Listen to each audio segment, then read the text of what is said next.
ஸ்ரீராம பக்த ஆஞ்சநேயர் கவசம் பாடி அன்போடு துதிப்பவர்க்கு உண்டாகும் நன்மை கோடி. பேராற்றல் கொண்டிருக்கும் மாருதி நீயே, உனை போற்றி பாட வந்தோம், நீ அருள் செய்வாயே.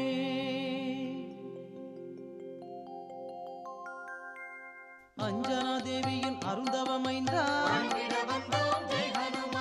அன்புடையோரை காப்பவன் நீயே, நெஞ்சினில் என்றும் வைத்தே உன்னை, சந்தனத்தாலே பொட்டினை இட்டு